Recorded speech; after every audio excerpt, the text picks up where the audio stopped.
In the headlines of this hour on VTV News, Nam Dinh Province requested to maintain double-digit economic growth. Later on, Da Nang City prepares for building a financial center ecosystem. In our world news, Israel delays cabinet vote on Gaza truce.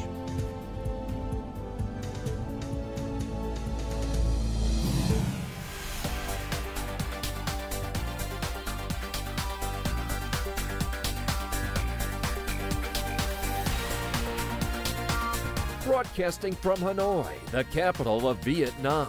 VTV News starts right now. Good morning. It is currently 8 a.m. local time and you're tuning into 30 minutes of VTV News. I'm Dylan Lei with the latest updates. Now on Thursday morning, Party General Secretary Theo met with the Nam Dinh Party Committee to discuss the 2024's results and set out directions and key tasks for 2025. More in the following. During his visit to the locality, the Party General Secretary held a working session with the Provincial Party Committee and requested the urgent restructuring of the political system to make it streamlined, robust, and efficient in the spirit of Resolution 18.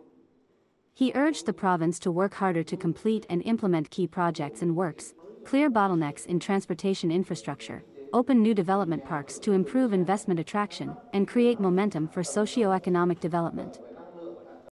We must enhance the development of the industrial and service sectors. The proportion of agriculture in the local economy must be reduced. Recently, I thought the province grew thanks to reducing the proportion of agriculture and allocating land for other types of development to enrich the people. We must plan the development in such a direction. Regarding industry, what must be developed? Previously, there were a very good local industries such as shipbuildings and engineering. Local were very creative and dynamic. There must be a mechanism to develop those things. With the upcoming Lunar New Year 2025, the senior leader wished every family and resident in the province a new year filled with good health, joy, happiness, and success. At the meeting, Deputy Prime Minister Chan Hong Ha presented the provincial leaders with Prime Minister's Decision 88 regarding the establishment of the Ningkur Economic Zone. Earlier, at the Chan Temple Cultural Historical Relic Site, the Party General Secretary offered incense to commemorate the Chan Kings. The party chief visited the construction site of the Provincial General Hospital and presented gifts to the engineers, workers, and hospital management. He also visited and presented Tet gifts to the family of Ding Quoc Phuong, a hero of the People's Armed Forces. State President Leung Keung visited the Mekong Delta provinces of An Giang and Vĩnh Long on Thursday ahead of the Lunar New Year or Tết Festival. He also paid a pre-Tết visit to Military Region 9. During these engagements, he reminded authorities to continue to take practical actions to care for people during the country's biggest traditional festival. The state president offered incense in tribute to President Tôn Đức Thắng at the memorial site for the late leader at Ong Ho Islet in My Hoa Hung Commune and planted a tree at the site. A report by the Provincial Party Committee showed that in 2024, An Giang surpassed 13 out of 15 targets set by the Provincial People's Council, with gross regional domestic product GRDP growth estimated at 7.16%. Key sectors such as agriculture, trade and tourism recorded strong growth. At the same time, social welfare was improved and security, national defense, and border sovereignty were maintained. Highlighting the great development potential of the province, the state president hoped the province would strive to complete all the tasks set in 2025, making greater contributions to the overall growth of the Mekong Delta region and the country. The state president also took time during the day to visit and offer Tết greetings and gifts to officers and soldiers of Military Region 9. In his speech, the state leader lauded the staff of Military Region 9 for working closely with local party committees, authorities and communities in southwestern provinces to fulfill assigned tasks. Earlier, the state leader paid tribute to the late chair of the Council of Ministers, Phạm Hùng, at his memorial site in Vĩnh Long Province. On Thursday, Prime Minister Phie with his wife and delegation arrived in Warsaw for an official visit to Poland at the invitation of Prime Minister Donald Tusk. This marks the first visit by a Vietnamese Prime Minister to Poland in 15 years.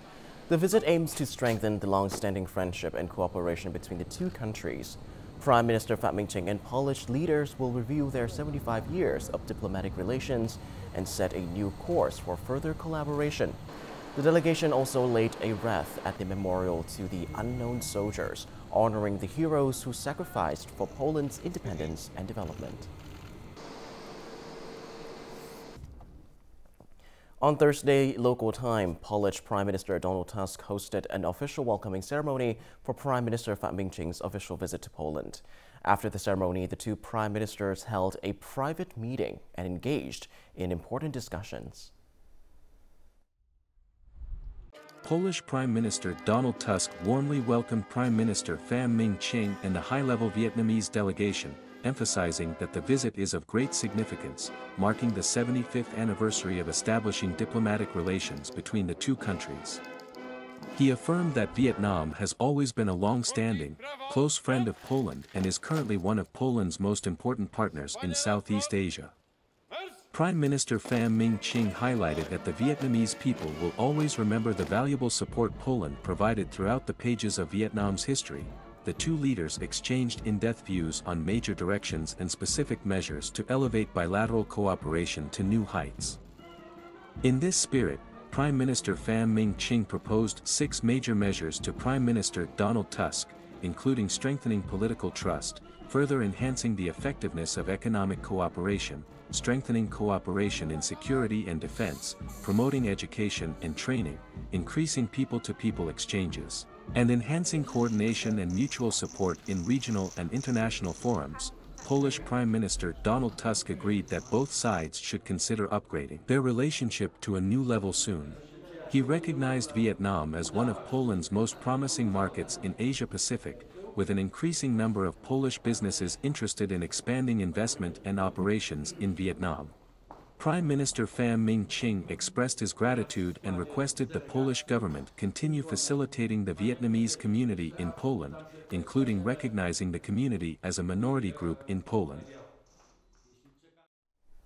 The National Assembly Standing Committee hosted a gathering in Hanoi on Thursday for former National Assembly leaders, former National Assembly Standing Committee members, and retired full-time deputies for the upcoming Lunar New Year festival.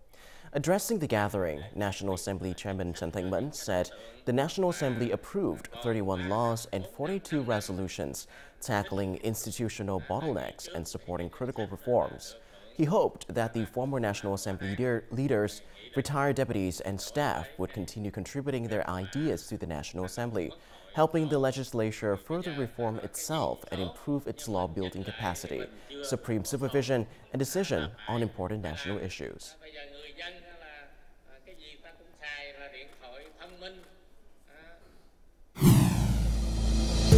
Coming up next on VTV News. Da Nang City prepares for building a financial center ecosystem.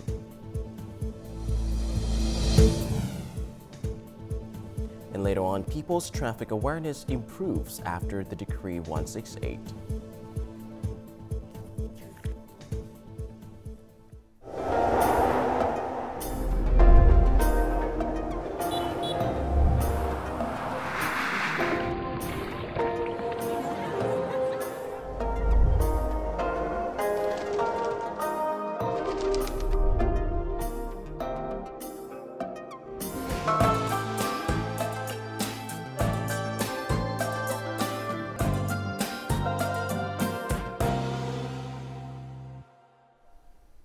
Welcome back to VTV News Live.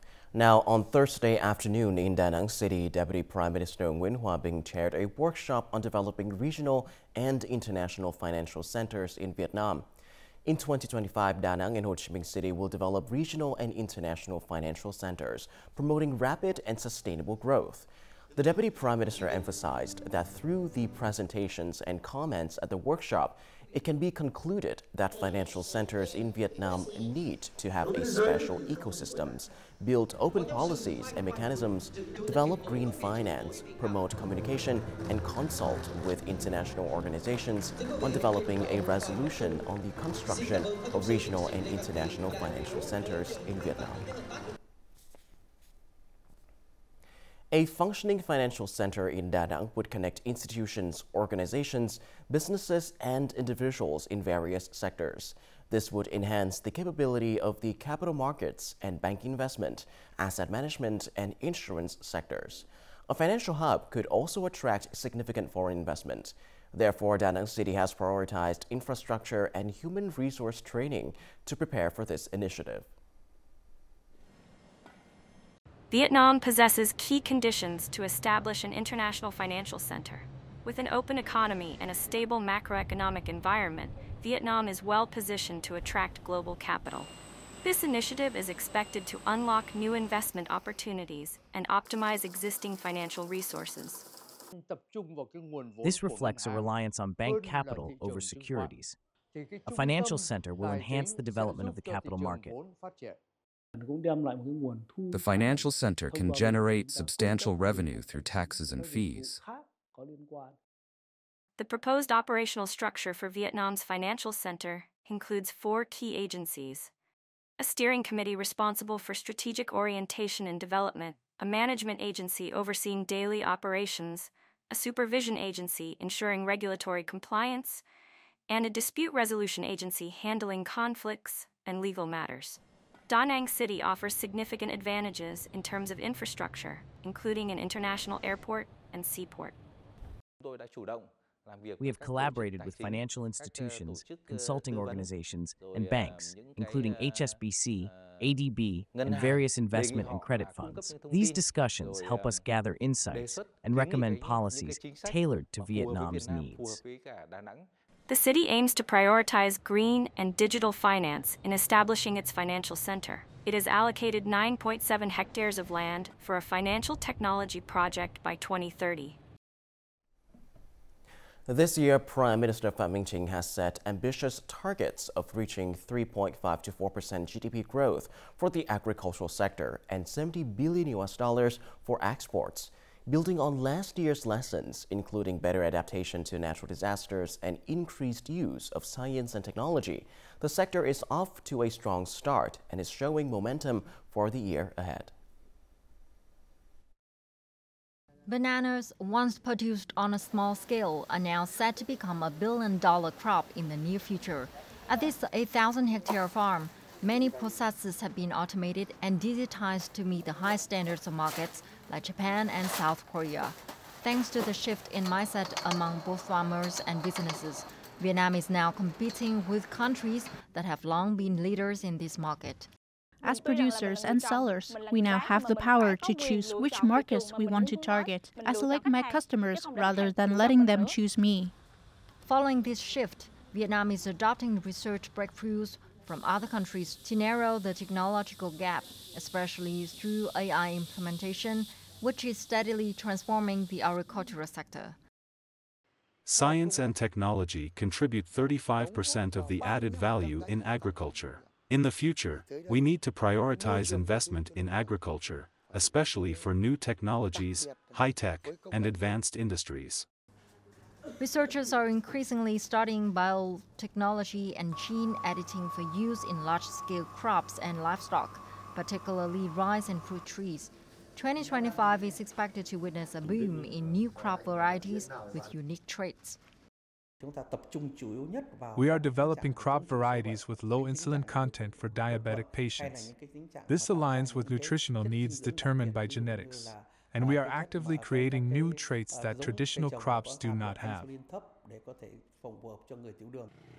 In 2025, digital transformation and artificial intelligence will drive growth in Vietnam's agricultural sector, pushing exports of agricultural, forestry, and fishery products toward an unprecedented goal of $70 billion.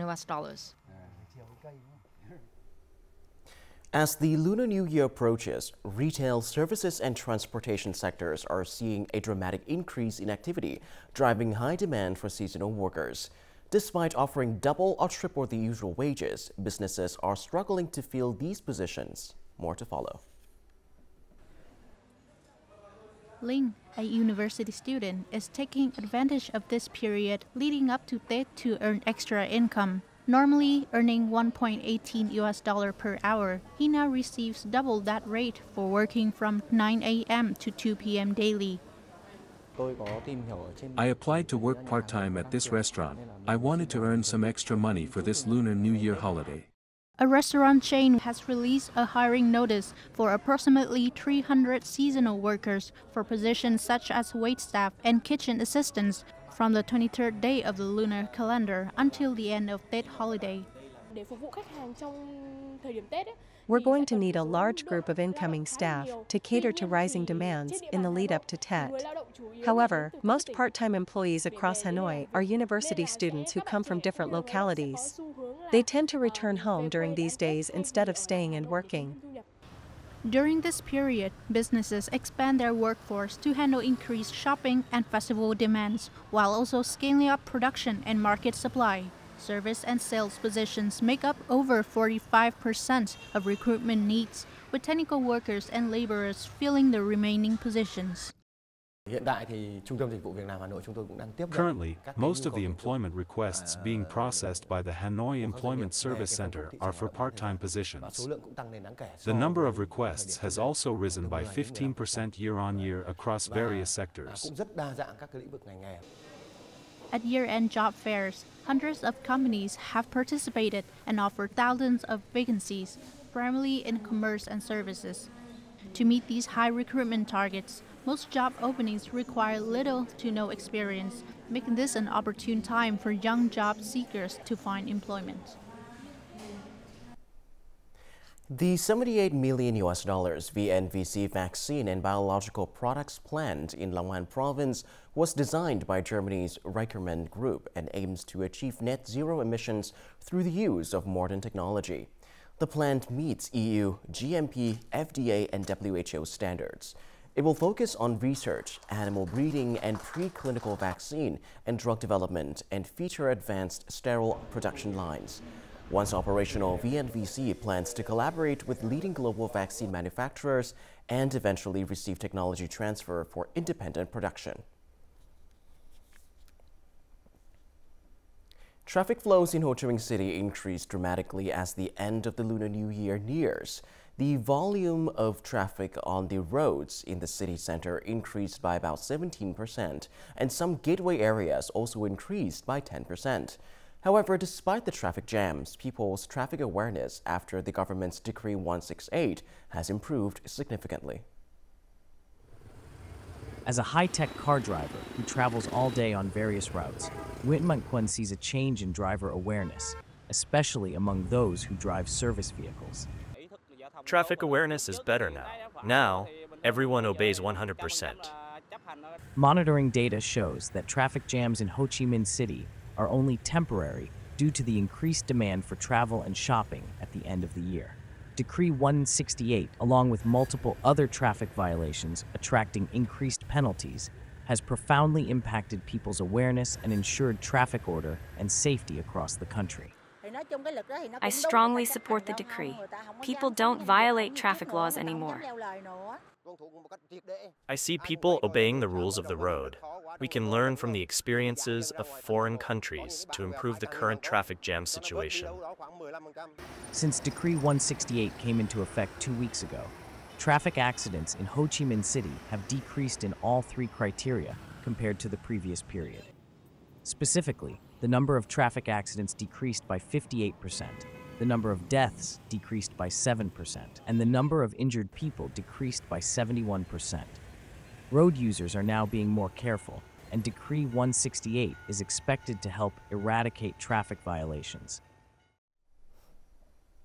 Many traditional art tropes and clubs in Vietnam have been forced to shut down due to poor ticket sales, venue shortages, and declining revenue. The integration of arts and tourism offers a promising solutions to these challenges, creating unique cultural attractions across various localities. Every Friday and Saturday evening, visitors to the ancient village of Đường Lâm in Sơn Tây District, Hanoi, can enjoy a shadow puppet performance of the tale of Ba Chúa Mía at the Doi Creative Space. I'm surprised to learn that the performers are young enthusiasts with no formal training. Their dedication and self-taught skills bring an authentic and unique charm to the show. Shadow puppetry has become an innovative cultural attraction for overnight visitors to Đường Lâm. Through these performances, guests can explore the village's rich history and cultural heritage, a perfect embodiment of cultural tourism. Across Vietnam, many localities are developing cultural tourism offerings to establish their distinct identities. Iconic productions include The Quintessence of Vietnam on Phu Quoc Island, the Hội An Memories Show, and The Quintessence of Tonkin. Recently, the Ministry of Cultural, Sports and Tourism launched the art performances linked with Hanoi's Old Quarter program. The Cải Lương of Vietnamese opera production, The Sweet Star Fruit Tree, utilized the authentic setting of a historic house at number 22 Hàng Buồm Street. We need to move beyond simply presenting disconnected traditional elements. Our aim is to create works that thoughtfully blend tradition with modern approaches. By breaking from convention, we've taken performances out of traditional theaters and into authentic historical spaces, creating a more realistic experience. Moving forward, we plan to mobilize resources to make performances more engaging and appealing. A cultural tourism support fund is currently under review to ensure the efficient development of such initiatives. Collaboration between arts organizations and tourism agencies is crucial for creating compelling cultural tourism products. These not only generate revenue, but also promote the richness of Vietnam's cultural heritage. Coming up next in our world news, Israel delays cabinet vote on Gaza truce.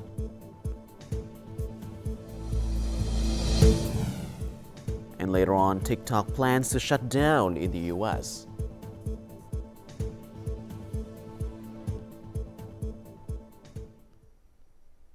Now, moving on to our world news, Israel has delayed a cabinet vote on the Gaza ceasefire and hostage deal, blaming Hamas for reneging on parts of the agreement. The deal to pause the war in Gaza and release Israeli hostages and Palestinian prisoners was made on Wednesday. Israel airstrikes later killed at least 70 people in Gaza overnight, residents and authorities in the enclave said, hours after a ceasefire and a hostage release deal was announced to bring an end to 15 months of war between Israel and Hamas. The complex ceasefire accord emerged on Wednesday after mediation by Qatar, Egypt, and the U.S. to stop the conflict that has devastated the coastal territory and inflamed the Middle East. Earlier, a meeting of the Global Alliance discussed implementing a two-state solution was held on Wednesday in Oslo, Norway. Representatives from 84 countries and organizations discussed practical measures to strengthen international support for the two-state solution in the Middle East, address the crisis in Gaza, and reinforce efforts to build a Palestinian state. Norwegian Foreign Minister Espen Barth Eide emphasized that the international community must do more to ensure the two-state solution becomes a reality, affirming that the right to self-determination for the Palestinian people is key to achieving lasting peace. TikTok has announced plans to shut down its operation in the U.S. starting on January the 19th if the ban passed by the U.S. Congress is implemented as scheduled. The social media platform currently has 170 million users in the U.S. According to the announcement, users in the U.S. will be redirected to a website that provides information about the ban issued by the U.S. government, along with options to download their personal data. However, TikTok's offices in the U.S. will remain open, and employee-related matters such as work, salary, and benefits will continue to be ensured. TikTok's decisions comes after recent development in a hearing at the U.S. Supreme Court, where judges raised skeptical questions about the platform, and the court supported the continuation of the ban. Tourists gathered in central Bangkok on Thursday to witness an underwater dragon dance performance as Thailand geared up for its annual Lunar New Year celebrations. The event at a local aquarium featured performers in colorful costumes swimming alongside marine life, captivating onlookers with their synchronized movements. 4 divers performed at the Sea Life Bangkok Ocean World Aquarium, surrounded by sharks and other fish, offering a unique spectacle to welcome the Year of the Snake. I think this is very creative. I've been to many aquariums before, but none of them had cultural events like this. It's pretty creative. One of the divers, 39-year-old Poonsak Goglin, said the dragon for this year's performance was longer and larger compared to previous years, making it more exciting this time. We reviewed our flaws last year, like unnatural or jerky movements, and used that to improve the dragon's movements to match our goals. According to Thailand's Transport Ministry, 4 million tourists are forecasted to visit the Southeast Asian nation during the Lunar New Year holiday, many of whom will come from China, where most of its 1.4 billion population celebrates the festival. Up next, let's have a look at the weather forecast.